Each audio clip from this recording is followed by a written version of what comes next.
महाराष्ट्र में देवेंद्र फडणवीस का ऐसा फैसला, शिंदे हो या फिर पवार, हर कोई हैरान। फडणवीस ने ऐसा लगाया दिमाग, उद्धव ठाकरे फिर से कहने लगे मोदी मोदी। क्या सुशांत राजपूत केस खुलेगा? आखिर आदित्य ठाकरे ने मुलाकात क्यों की?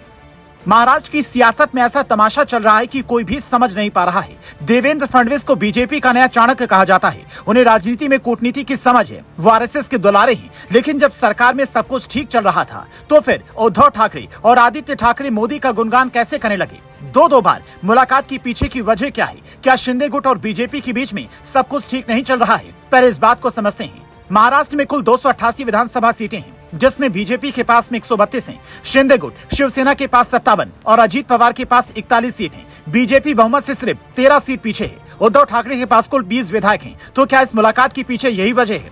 अगर शिंदे बीजेपी से अलग हो जाते हैं और शरद पवार और कांग्रेस के साथ मिल जाते हैं तो भी सरकार नहीं बन पाएगी। जबकि बीजेपी अगर उद्धव को अपने पास बुला ले और शिंदे से दूर हो जाए तो फिर बीजेपी की सरकार सुरक्षित ही मानी जाएगी।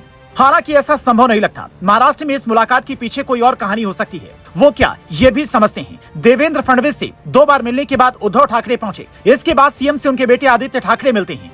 इसका एक मतलब ये भी हो सकता है कि सुशांत सिंह राजपूत केस की कई फाइल बीजेपी के पास हैं। आदित्य ठाकरे का नाम पहले भी आया था। क्या पिता पुत्र फडणवीस से मुलाकात कर मैनेज कर रहे हैं? उद्धव ठाकरे चुनाव के दौरान मुसलमानों की तरफ बढ़ गए थे। उनकी पार्टी ही हाशिए पर चली गई। राजनीतिक पंडित कहते हैं कि महाराष्ट्र में शिंदे के सीएम न बनने से बीजेपी और शिंदे गुट में सब कुछ ठीक नहीं चल रहा है। ये राजनीतिक दबाव बनाने की राजनीति हो सकती है। उद्धव ठाकरे को सेट करके बीजेपी शरद पवार, अजीत पवार और शिंदे को संदेश दे सकती है कि वो अपने विकल्प हर तरफ खुले रखती है।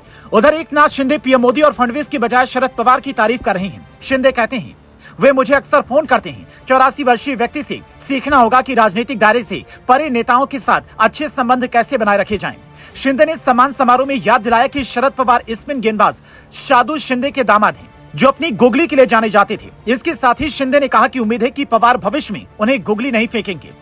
सियासत में पार्टी सत्ता से ज्यादा अपना वजूद तलाशती है। शिंदे को बीजेपी ने सीएम बनाया, फडणवीस को डिप्टी सीएम। सत्ता हासिल की तो उन्हें सीएम की कुर्सी से हटा दिया। अब शिंदे की प्लानिंग है कि वो अपना वजूद तैयार करे, पार्टी का जनाधार बढ़ाएं। इसलिए हो सकता है कि शिंदे का मन शरद पवार के साथ लगा हो। हालांकि महाराष्ट्र में कोई कितनी भी उछल कूद कर ले, सरकार बीजेपी की ही रहने वाली है, क्योंकि बीजेपी के पास पर्याप्त विधायक हैं। हालांकि इसके पीछे एक ठोस वजह भी हो सकती है।